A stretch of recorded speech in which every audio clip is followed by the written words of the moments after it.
today? Hello, hello, how are you today?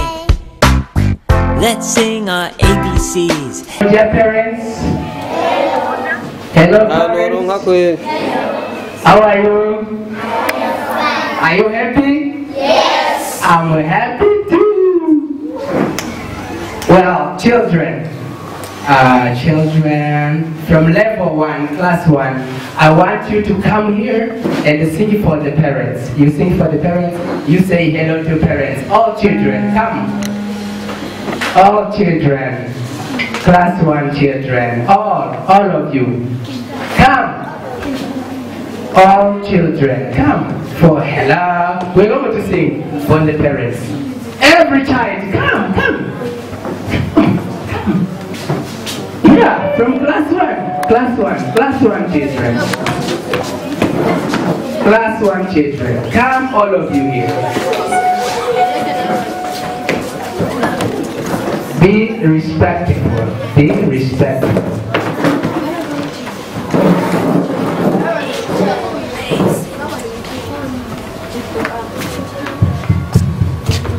We are going to sing some songs in front of our parents to show them how we've been studying, how we've improved in English, alright?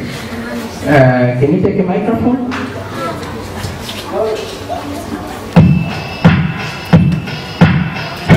Hello, how are you today?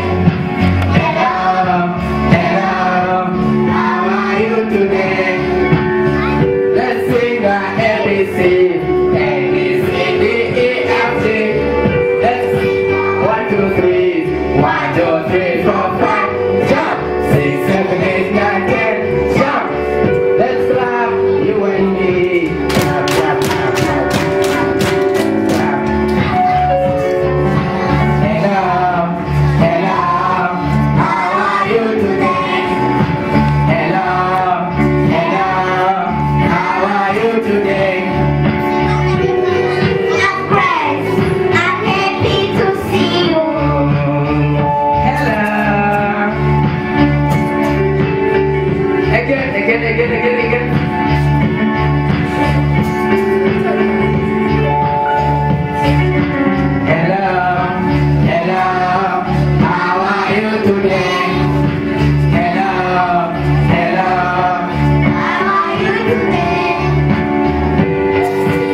Wonderful.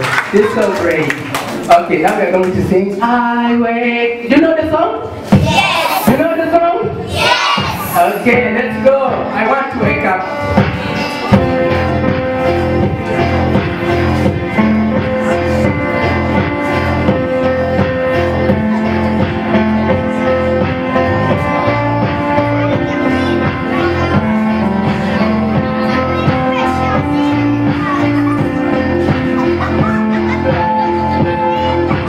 I wake up, I wake up, I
They are so amazing. They are so amazing. Wonderful. Thank you, children. You can get your places. You can go to your places. You can go to your seats. Thank you for that. Thank you for that. They are so wonderful. Clap your hands. If you're happy and you know it, clap your hands. If you're happy and you know it, your face will surely show it. If you're happy and you know it, your face will surely show it. If you're happy and you know it, stomp your feet and stomp. If you're happy and you know it, say okay. If you're happy and you know it, say okay. If you're happy and you know it, say okay. If you're happy and you know it, do all three. Okay. If you're happy and you know it, okay. That's great. Practice. In the morning. In the morning.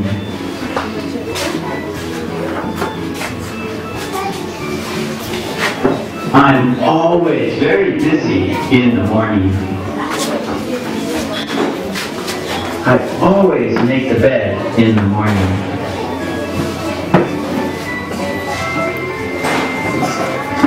I sometimes go for Hello a once run. again. How are you, children? Are you happy to see Father and Mother here? I'm happy to see them too. Well, tuandaye programu yacu uno munsi tudatevye bamwe babanza batuzanira ibinyobwa twihereza hama tubanaye n'indi mirimo turiko turihereza. Are you thirsty? Are you thirsty? Okay, they are bringing soda. Do you like soda? Do you like milk? No milk today, no milk. Soda, water. You like water?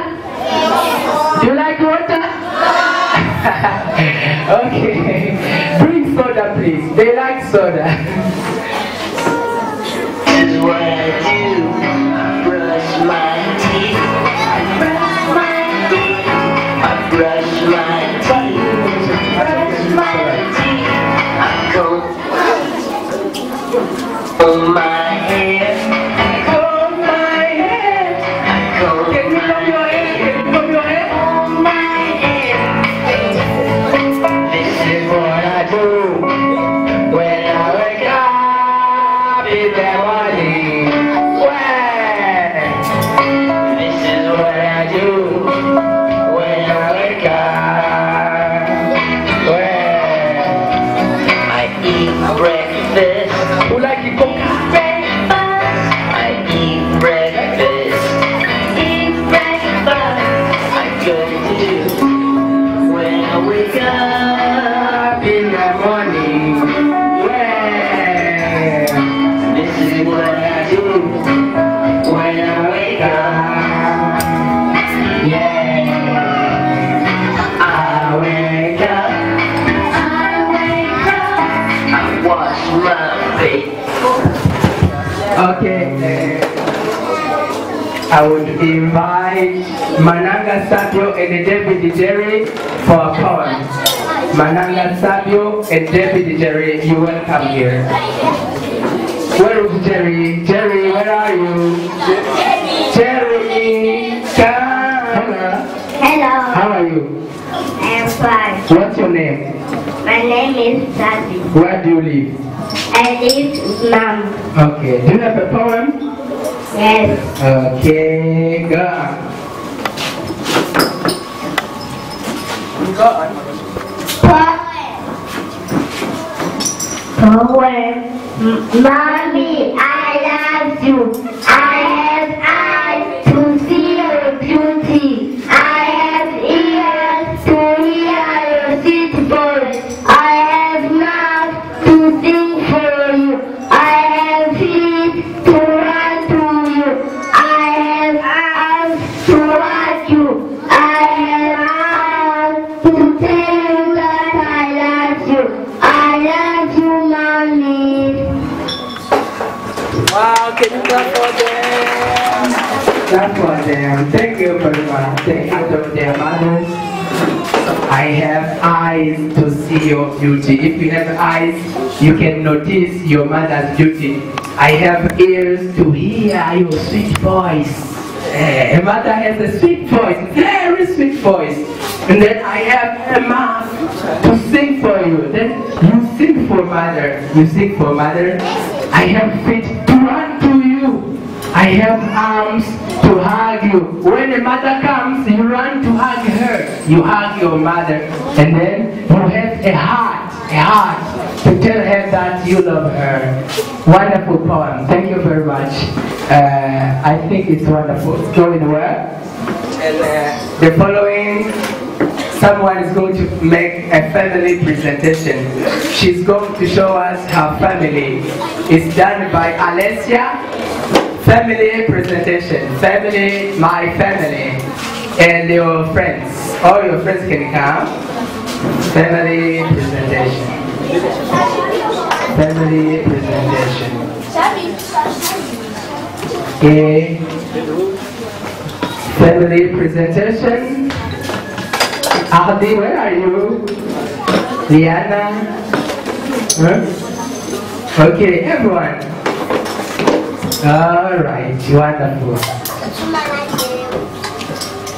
Wonderful. So great. Okay.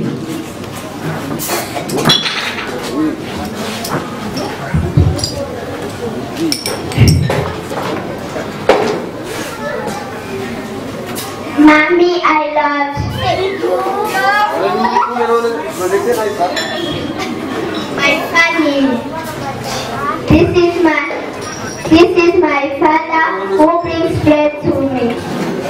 This is my mother who cooks for me. This is my brother who plays the ball. This is my sister who carries the baby. This is our baby who plays with the doll. This is my family. Can you clap for them? Wow, wonderful, wonderful, wonderful. Thank you very much, Alessia. Thank you very much. Yeah, that's my family. We have a father, mother, brother, a father brings bread, a mother cooks for us, cooks food, and our brother always plays with the ball. They play the ball all the time. And our sister always carries the baby, and our baby plays with the doll. That's wonderful. Now I will welcome for conversation Grace Motoni and Alex Kale in the house.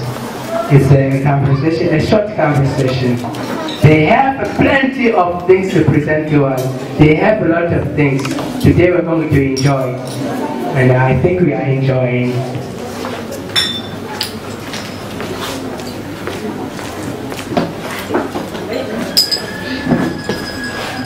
Good morning. Good morning. How are you? I am fine. And you? I am fine too. What do you wear? I wear a shirt. Which color is it? It is green. Nice to meet you. See you again. Nice to meet you too. See you. Can you clap for them? Speak in English? Like native. Abana bavuga icyongereza nk'abakivukiyemo. Sinzi ko mutandukana. Nimubibona namwe. Bavuga icyongereza nk'abakivukiyemo. Mwibaze kazoza kabo. Burya igiti kikiri gito utanguye kwangurura bakingana uku kazoza kabo kazoba ari keza cyane. Dukeneye abaridera bavuga indimi zose zo muri East Africa.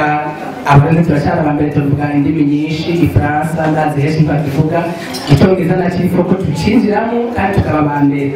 Nibaza ko mubona batagaseseshwa rumuri n'abana batoya ariko baragerageza mu kingo cy'abatumana. And next also it's a conversation. I would invite Samia and the Queen. They are somehow higher. You will get more from them. Samia and the Queen.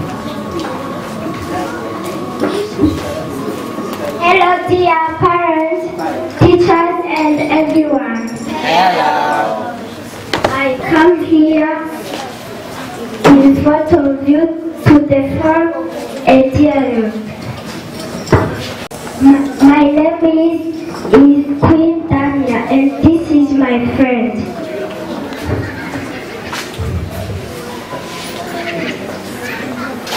My name is Sanya Wu. Hello, how are you?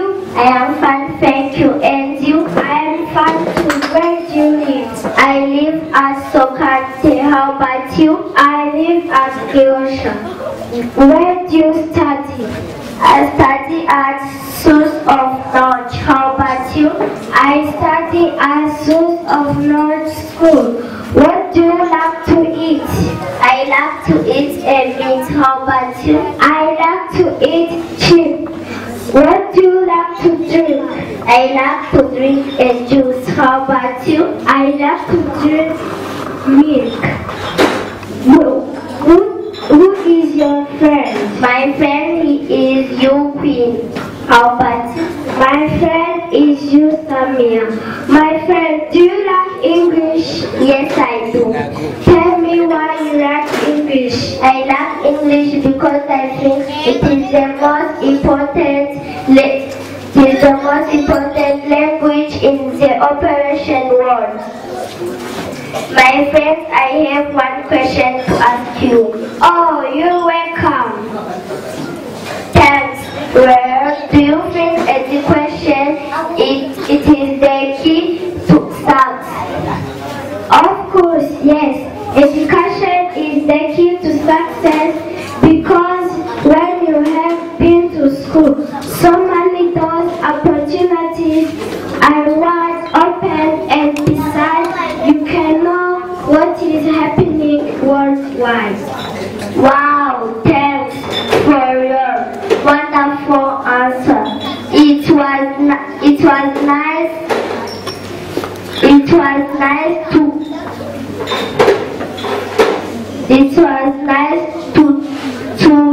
to talking with you. Now I have to go back. Bye bye. Take care. This is wonderful. These kids are without compare. You can't compare them with anyone. They are excellent. Thank you very much, Queen. Thank you.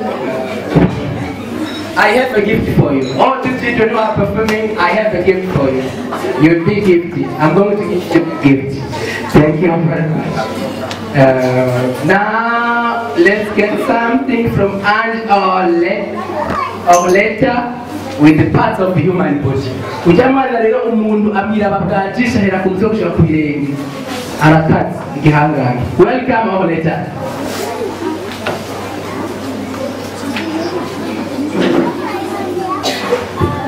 Hello. Hello. How are you? I am fine. Are you alright? Yes. What's your name? My name is Ometa. Where do you live? I live at Jara. Where do you study? I study at Sofet Savo. Oh, in which class? What grade? I grade part of the body. You have parts of the body? Yes. Okay, you're welcome. Head, hair, forehead, eyes, eyebrow, eyelashes, eyelid, ears, nose, mouth, teeth, tongue, cheek, nose, shoulders, up, for elbow, for arms, wrist, hands, fingers, chest, breast, belly, navel, chin, waist, leg, thigh, knees, shoes, calf, foot, toes. What can you clap for her? She's marvelous. Wonderful, wonderful, wonderful. Thank you. I have to do it for say, mukiringo gitoya twadukoranye nukuri ni intambwe idasanzwe. And also we are going to get a story. Abana bacu barazi guca umugani mu Cyongereza nimubabone. Mu Cyongereza mu baducira umugani mu Cyongereza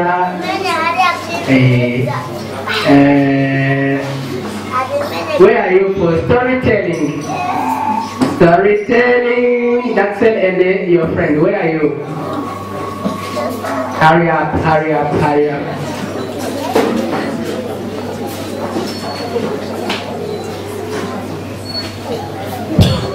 Hurry up.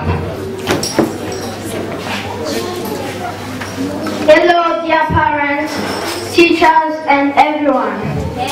Hello. My name is Tondipe Atunga, and this is my friend. Now is a storytelling time.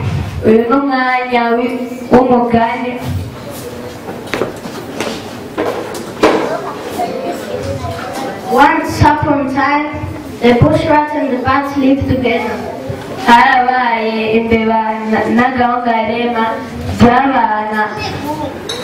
They always ate together.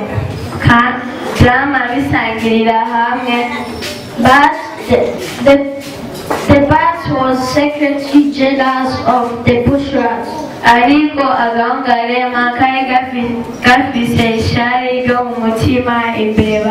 When the bat cooked the food, it was very good.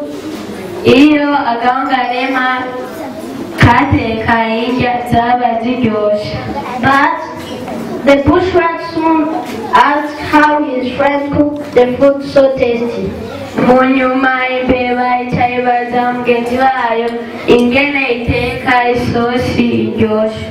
I boil myself and my flesh is so sweet that the soup is good.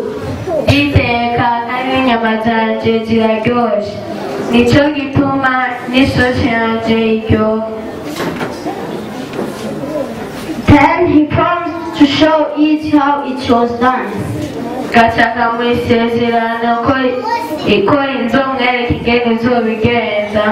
So he got a pot of warm water, which he told the bush rat was boiling water, and jumped into it, and very shooty come out again.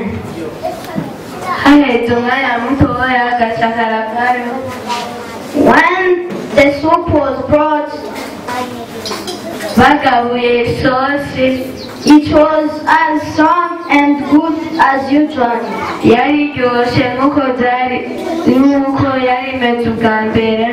As the bat was prepared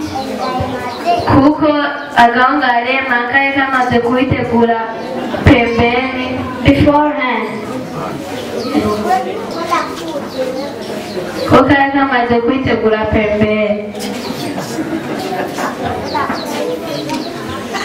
When the bush rat went home and told his wife he was going to make a soup using the bat's secret recipe,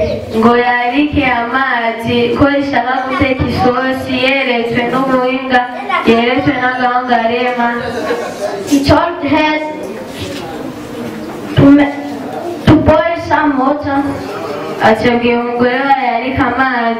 which she did. Then when his wife is not looking, he jumped into the pot,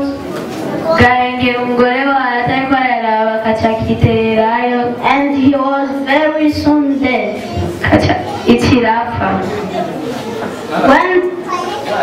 When his wife looked into the pot and saw his soon dead body of her husband, he was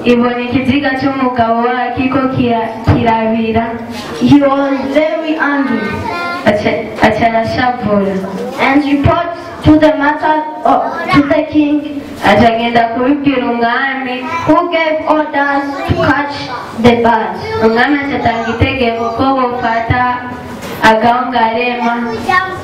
Everyone turned out to catch him, but he flew away into the bush and hid himself. ariko agambarema kaciye kirukira mu shamba karinyegeza The rabbit. gaca gahindura uko kabayeho Come out to feed when it was dark. kaza karaza kurya mu ijoro And that's why you never see the birds. nicyo gituma mutabona agambarema ku murango. More reason of this story, one should not be jealous of his friend, but always tell the truth. Ikigwa twakura kuri uwo mugani ni kutagira ishari bagenzi bacu tukaba tubabwiza ukuri. This is so amazing. This is so wonderful. Numugani wawumvise bavuze byinshi mu bifanagara. Noneho kava kagerageza kukica kagahenda ngo kiteka mu mazi ashushe naho shwi imbeba ibigejeje yaciye wera. Batubwiye ngo moral lesson ikigo twokuramwo ngo tuze tugirira ishari bagenzi bacu nimba bateye imbere nimba baguwe neza ahubwo twokwiga kumera nkabo kandi tukaba tubabwira ukuri. Thank you very much. Can you clap for them again? Burya birangora cyane kubona abana bangana nk'uko bashobora kuvuga umugani umara ikiringo nk'icyo batariko barasoma ku rupapuro kandi murabona ko bagerageza gucika mugabo ibintu baba baturutse aca yumva tukagirera inkorano akayishyiramo. Barazi icyongereza cyane ni abategeko barakora murabona ko muri kazoza kabo barasangiza cyane murabona ko ishuri biga ko bagerageza sose kusavana ibaha intero ikagerageza kubahiriza to practice or to take part into spelling bee game.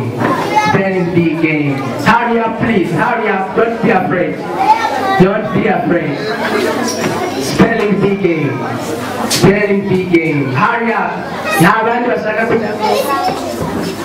Spelling bee game. Spelling bee game. That's all? No one else wants to come? It's over? No one? Okay. Don't you want to come? Okay, if you don't feel like coming, no problem. There's no problem. Abantu bagomba gukinira game, ni game itoroshe, ni game y'amajambo. Ukuntu bayikina, umwana umwe aravuga ijambo ry'icyongereza mu anglais, n'ubu akaravuze good. Ariko ntanguye nkavuga good, uwumurikira abafise igikorwa cyo kurondera ijambo rishasha ritangurwa n'indomo ya nyuma ku ijambo uvuga indomo ya nyuma ni D, good, D. Ubundi ashaka ijambo rishasha ry'icyongereza ritangurwa na D. Ashaka kuvuga D. Ukurikira acaduha urudome rwa nyuma kuri D ni O. Acaduha ijambo rishasha ritangurwa O yo mu cyongereza. Ashaka kuvuga orange. Orange.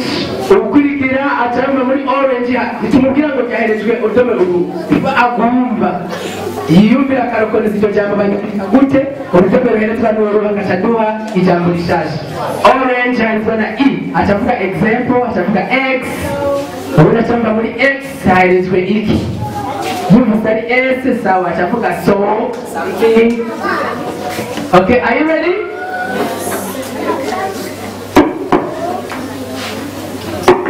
Okay, so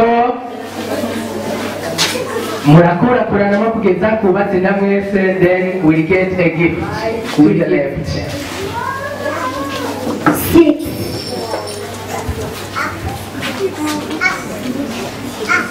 Extender. Wait. Zenobia. Arms.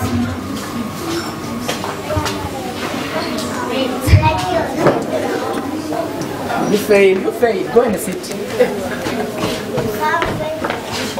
Ntibabwirana uramusubiramo atabyumvise. You fail. Thank you for failing. C. H.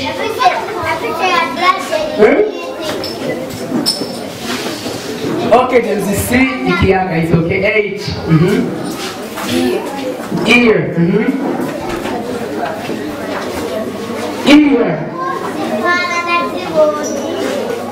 Thank you for failing. Ear. 7. Ear. Thank you for playing. Read. Good. Drink. Drink.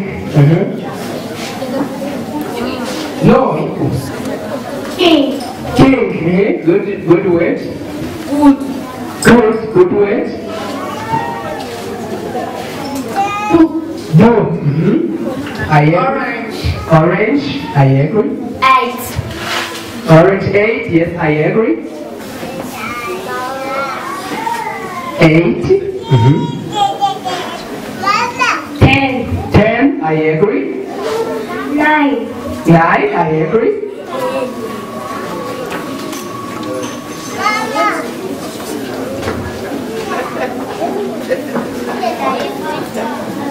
You say 11. Night. Good.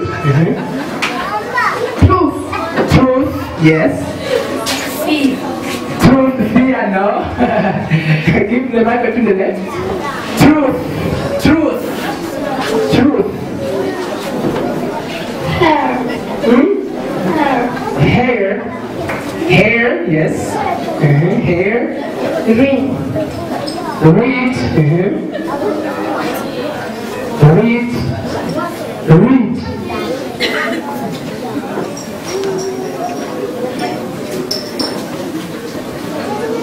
You say, give the mic to the following person.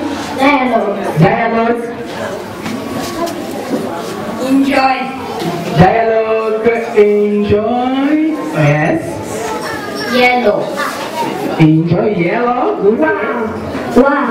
Wow. What? What? Tiger. Tiger. Tiger. Rice. Rice. Good. 7. Rice. 7. You pay. Thank you for paying. Give the mic. Rice. Earth. Elf. Elf. Elf. Elf. 5. 5. Good. Eyes. Eyes. Good. 6. 6. It has been said. Someone said that. Say another anyway. I give the last a chance. Don't say 6. Song. Song. Good. Game. Game. Yes. 18. 18. 18. Yes. Okay. 18. No one. No one.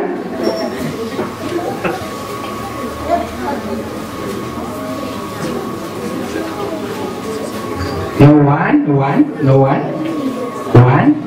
No one. Eyebrows. Eyebrows. Yes. Eyebrows. Saturday. Saturday. Yes. Yes. Yes. Swing. Sing. Go. Go. On. On.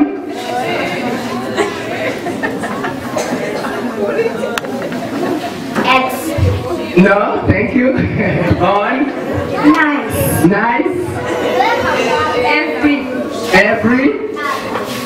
Young. Young.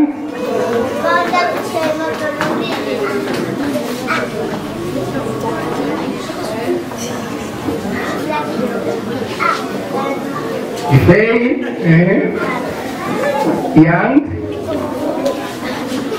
Young. Young. Go. Okay, go. But already said. Say a new word. Young. I give you 5 seconds. Give. Give. Yes.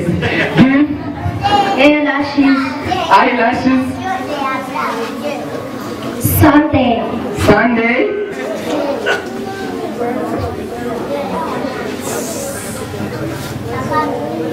Yesterday. Yesterday. Yesterday. Yesterday. Yummy. Yummy.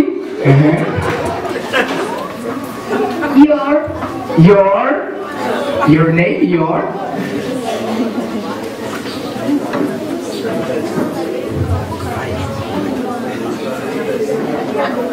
your face. Okay, this is the winner of today for the game spelling. It is a very sophisticated game, very difficult game. What's your name? My name is Diva. Diva, what grade are you? I grade 6. Okay, uyu mwana yiga muri 6e nuko muri amashimeshi cyane. Urabona ko hano bana dictionnaire muyandika barakaze. This is cyane. I have a gift for you, the first and the second. Thank you very much. Okay, thank you maza kuduha amanota kuri mwebwe abapatiro bacu baza kutubwira ngene mubona twabigenjeje aho mudunegura aho mudukeza cyose turabyiteze. Hama ibikino reka tubigeze ngaha hari abana bari bafite sketch bari kudukinira tugatwenga mugabo umwanya mbona kudukundira kuko time is money, umwanya n'amafaranga. Reka shikiza akajambo gatoya hama tubahe umwanya namwe hama twarateguye certificate bari batubaye certificate tubabendereje barazikwiye. Barakwiye certificate twabateguye certificate de participation ko baje muri ibi bikorwa baje muri izi nyigisho murabona ko babikwiye n'abantu bamaze kugera ku rwego rwo hejuru ngo bavuga icyongereza cyiza gihosoye n'indero kuri bose. Twa Pascal Manirakiza ndi mu bateguye bino bikorwa bya encadrement yo mu buruhuko. Ibikorwa tumaze gukora igihe kininiya tubikorera ahantu henshi tubifisemo uburambe nk'uko mubibona. Nagomba amazereka abashimire mu bigo ababyeyi mwitavye akamo mukaza kudushigikira mukaza kuraba ngene abana bacu bateye intambwe mu rurimi rw'icongereza. Ndibaza ko mwaryohewe. Ndashimiye abaje baserukira Ecole Source du Savoir bigoye bagahera byinshi bari gukora bakaza bakita bino birori. N'abasamu bakomera amashyi menshi. Hanyuma nk'abarandiriye ino encadrement twarayiteguye tubifashijwemo na Ecole Source du Savoir kuko nibo baduhaye umwanya baduha ubwizigirwa. Twe dusanzwe dukorera muri Burundi is English and Development. Kenshi iyo ugiye mu ishuri kanaka barakwinuba ko ntibabazi intumbero ntibabazi ikikuzanye, ariko nshimiye Ecole Source du Savoir ryashize neza rigashyira imbere inyungu y'urwaruka ahavuga ati muraze mukore turabe ingene bizogenda. Ndabashimiye cyane. Abanishimira n'ababyeyi batwizigije abana bakabaduha batatuzi nukuri Imana ibahezagire. Kandi nagomba gushimira abana nabo baritanga nukuri saa mbiri baba bashitse ku ishuri ntibacegwa. Nabo nyene mwabana mwikomera amashyi, clap for yourself. Nukuri murakunda kwiga. Muri no minsi abana bakunda kwiga ni bake, ariko ubonye abana baza bariruka ngo tuje kwiga tuje muri encadrement abandi babasize muhira abari abana bafise vision. Burya umugabo ngo surucumu n'umwana ashaka kugira intumbero akagira vision akamenya icyo akeneye abifashijwemo n'abavyeyi biwe. Rero izi encadrement turazikora dufite n'indi migambi tuba dushaka gukorana n'abana. Nkuko mwabonye bagenda barakina utudialogue dusketche niko batadukinye tuba twifuza tuti mbega ho kuko je kuvana kabasi ndabona abana b'abarundi bakinye udukino two mu Congereza ku mateleviziyo navyo ndabona mugabo umuntu mbere tuba twifuza ko abana bogera ku rugero rwo gukina udusketche tugaca ku televiziyo kuri mu kumbonesha kure. Donc bagashobora kuba abantu umuntu yoshobora kuza representa bashobora gukina utuntu two mu Congereza kuko tuba turi abambere. Urabona nk'iyo turose abashyitsi mu gihugu cy'u Burundi bavuga ururimi rw'icongereza usanga bigoye kubakira, nta bantu babanezereza bari mugabo aba bana bakiri bato barashoboye. Abo umuntu arashobora kubarera uko yifuza bigakunda kandi namwe n'ivyo mwiboneye. Ico rero kubera mu mwanya muto twagize twashoboye kubishikako mugabo twari dufise ikindi cyifuzo twagomba gushikiriza hamwe abavyeyi bocemera n'ishure twakoreye ko bagacemera tuzoca tugikora. Urabona ko vakansi zigiye guhera musanzwe twe turahejeje kwigisha bazosubira baza ku ishure itariki indwi atagihindutse niho ivyigwa bizotangura. Rero twatwifuza ko hamwe tuzoba bizokunda abana bozoba bari disponible bari Bujumbura tugashobora kuraba nk'umunsi umwe igihe amashuri azoba yatanguye tugakomeza duhura n'abana kugira icyongereza cyabo tugikuze kuko aha tuvanye kubera ku ishuri bafite ibyigwa byinshi bitandukanye usanga iyi nivo bari bageze ko yasubiye inyuma tuzosubira kubasanga mu kundi basubiye hahandi nyene ako kanya rero maze guca mukavuze ko hamwe tuba vyokunda tukazuraba ngene tuza turaraba nk'umunsi umwe mu ndwi ari weekend ari ryari tukaza duhura n'aba bana tukabakomeza tubigisha kugira bashobore kuvuga indimi zibiri igifaransa n'icyongereza kuko murabona mwino minsi icyongereza nacyo kigeze ahantu ariko barabusanga n'abavyeyi basigaye bakora abana mu mashuri y'igifaransa babadugana za Gitega babajana za hehe aho biga mu cyongereza ariko navyo si vyiza cyane kuko n'igifaransa turagikenera mu Burundi dusavye rero ko abana bacu baba ababirenga bakamenya igifaransa icyongereza ndetse n'igiswahili n'izindi ndimi zivugwa mu karere cyo tuba twifuza ko bizoshoboka abana mukabaja tukabandanya uwo munsi hamwe uzokunda bivanye n'ibikorwa ishuri rifise tukaraba ko ibyo bintu vyokunda ntabishishije amajambo nagomba nk'akanya buri wese afite icyo yovuga abadukeza abadukebura abafise icyo bashikiriza abana ubumenyi baronse bushimishije mugabo kuri ico muvuze ngo cyo kubandanya mubigisha sibona ko gishobora gukunda mfatiye kuri wanje kuriya biga basubirayo sinzi nk'abiga amakuru biswara abagira kuru usanga ata musi n'umwe bafite sauf dimanche sinzi ukundi kuntu mwogira canke mukabandanya kuzoza murabigisha no mu mavakansi ya noel na pasika nico muzige kuko abana barishaje cyane nza guteza amatwi mwagerageje kuruganiza ibi vyigwa mu gihe c'uburuhuko c'abanyeshuri icya kabiri ni ukubatera intege nobankuraje kubera ibi vyigwa turakeneye cyane nk'uko mwabivuze muri iki gihe tuzi neza yuko turi muri East Africa turabona yuko henshi za Kanyosha za Mukaza ibi vyigwa vyagiye biratunganywa sinzi uko ari abo muri kumwe rero novuga yuko na twebwe muri aka gace ka Carama turabishima cyane mugenzi wanje hariya yabivuze ati reve abana bagiye mu bindi vyigwa bari basanzwemo mugabo nico bituma yuko iyi nyungu banse muri iki gihe cya vakansi yokihera igaciherana n'uyu mwanya nyene bavuga ntitworaba naho barisishaje tukigerageza tukungura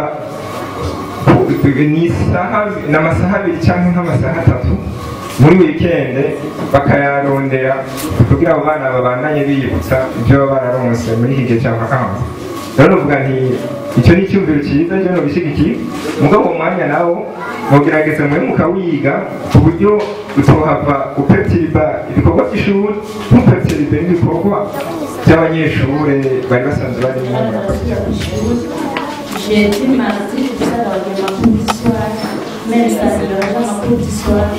Ariko irafosama icyongereza impumeka yohana abigisha bakaraba umwanya mu gufatira kubera ibintu bize bikaziye hanini ababyeyi twonje kuba twarakoze biba ari amafaranga yacu menga abigizisa ariko umwana ateye imbere ukabona ko hari indi ntambwe afise biranezereye cyane umenga ibintu muciga bwo mwabitekereje cyane karaba ngene muzobiha umwanya abana ku buryo bidashobora kubarusha n'ababyeyi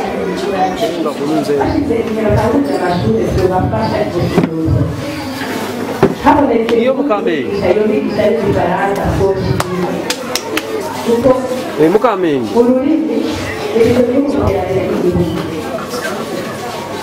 igihugu kitagira abantu bazi kiba gihombe ugaruka rwacu rero turakeneye ko rumenya indimi zose turakeneye ko rumenya icyongereza turakeneye ko rumenya igifaransa n'igiswahili ndetse ibihugu byinshi bisigaye bikoresha kwiga izo nyinshi turazikeneye ngaha mu bukungu mu gihugu cyacu twashaka gusaba umwanya rero mu buruhuko bw'ubu ko boshishikariza uretse umwarimu ashobora kwigishwa rwose ururimi rw'igifaransa bigira akarusho cyane mu rwanda rwacu turakenguruka cyane rero n'abakatugaruka rwacu muri uru rubyiruko tukagura inyigisho nziza turabatera intege no muri afurika ubwo dushishikare mu kwigishiriza abana barabona ko baryoherewe kandi babyitabira nka kurya bitabira ishuri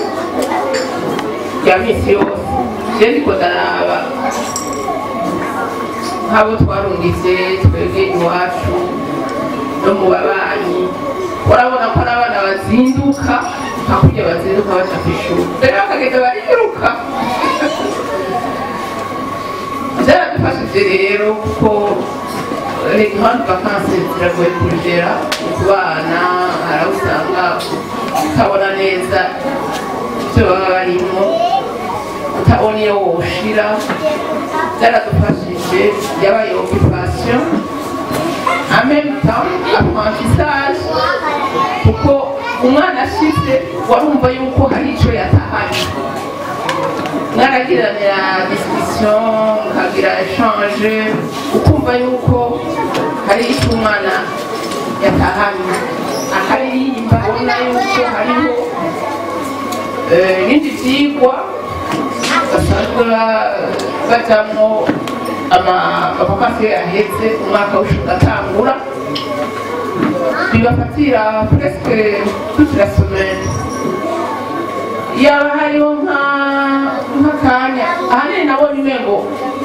abo kuri suse di savoir bari benshi naho harimo n'abandi bo kujya mu mashuri mugabo suse di savoir bapfasoni waruka tugira amahoro turashigikira tugira amahoro indero n'ubumenyi kuri ekole suse di savoir mu gihugu cyose mbere no ku isi yose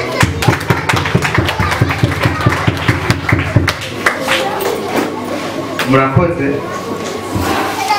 kuri uno munsi ekole suse di savoir yatungikanye ijambo rishimikiye ahanini ku gushima bwa mbere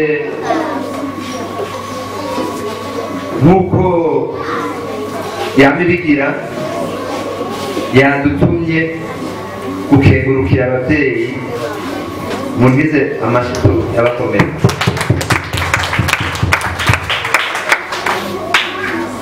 yadutumye kandi gukengurukira abigisha b'iyi greve y'icongereza nabo nyine tubakomera amashito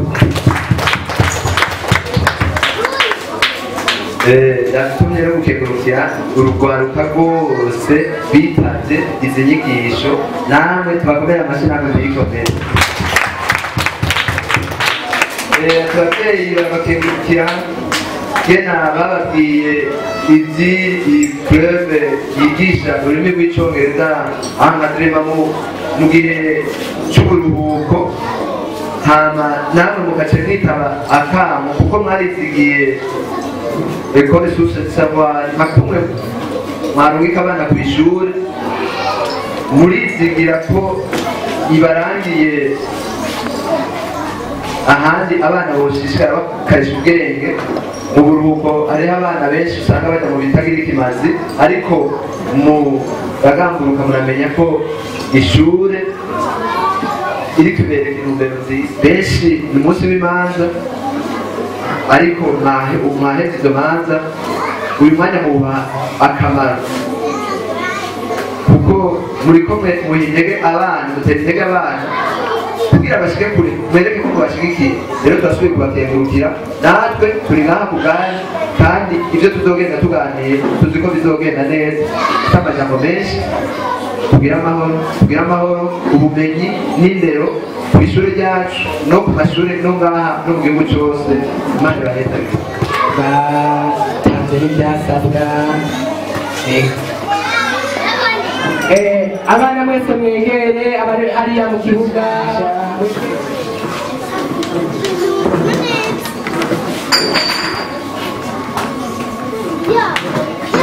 Hurry up.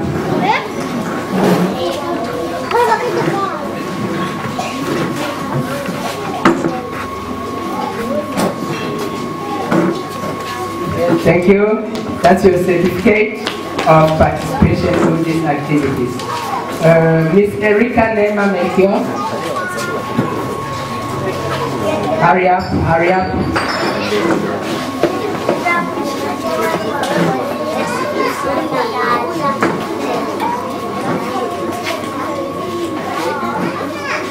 Thank you. Miss Modeste Marie Melchior. Hurry up, please. Where are you? Shami. No, all the money there, nobody can do that. C'est un bon idée, il y a trop d'émissions.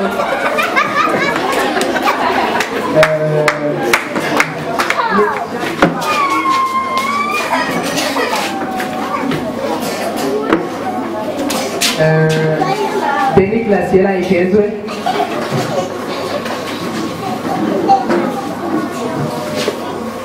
Miss Diana Yashisa.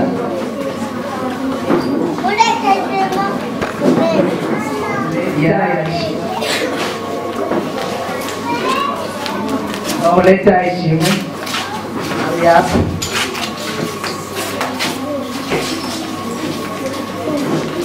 Miss Esther DC Yatunga.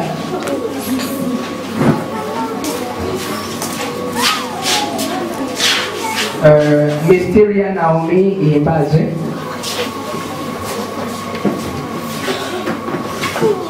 Miss Diela Gracia Yeratunga.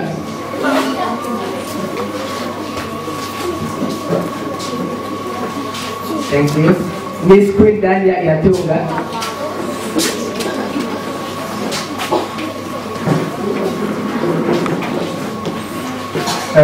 Mr. Otalevi Giraneza. Next is Mr. Bertrand Miguel Mutoni.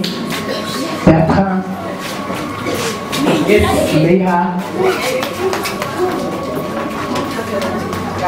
Come back, come.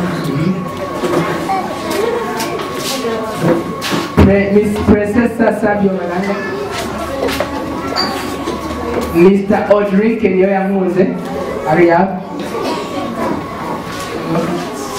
Question.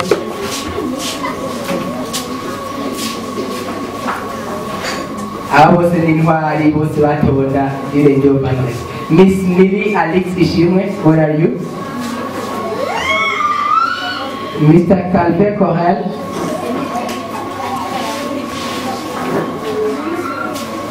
Mr. Brian Blessing is there. Friends, check it out, right?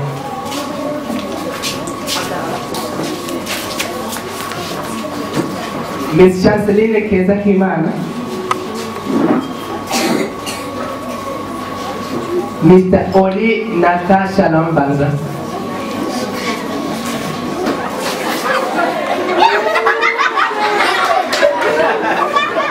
Mr. Alex Alay in the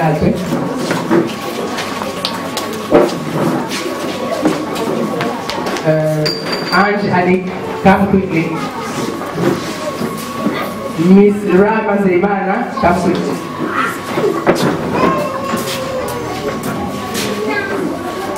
Mr. Dive Koimana, where are you? Mr. Frank Ishimwe. Miss Millie Alex Ishimwe. Yes, me. Alright, again.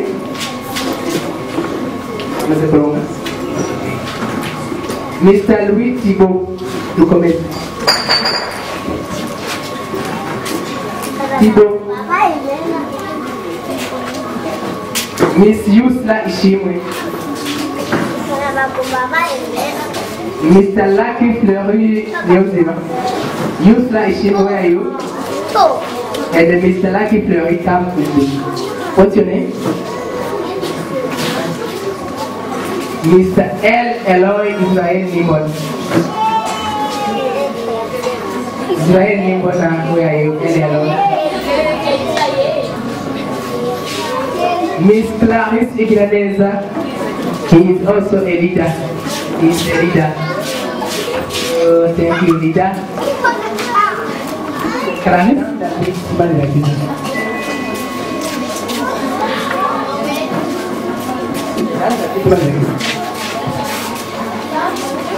Mr. Sef Emusenge. Miss Nasra Igiraneza.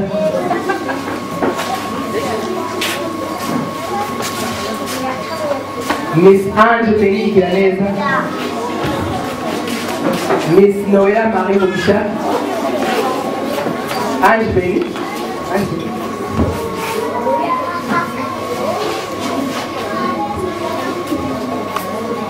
Ricky Tafi Gahimbale.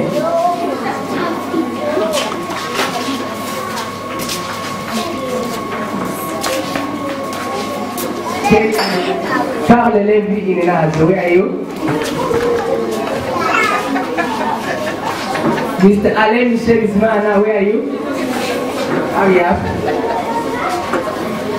Mr. Rick Enoch Kesman.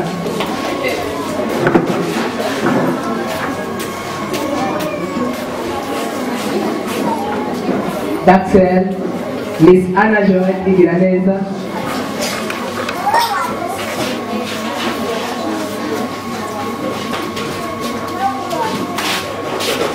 Mr. Jordi Naishimie.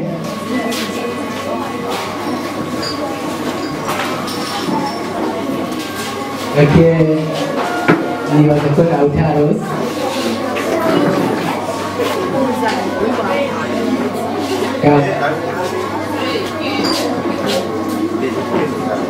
What's your name?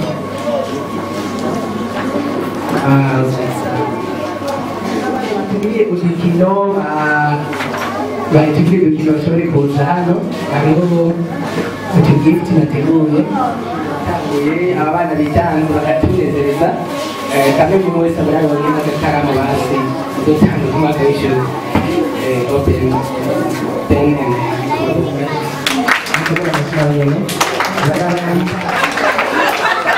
you want to get Iki? Okay, dialogue. Now want to be dialogue. Dialogue. Come here, Mashi.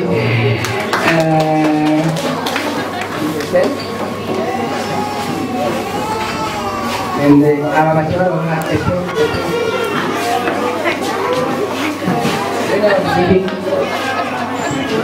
While you are coming in the game, yes, you deserve another book, another copy book. The second, if you get a teacher, Mr. Diver, this is your copy book. Thank you. Ibadi waheza kile, merci. Hama DJ, abana ngo bashabiki kufundikiwa nyumba ariko barataha bashiremo yaje yamonde basingiye kwa tani kubiri. Basi kama ariko barasohoka barakoze.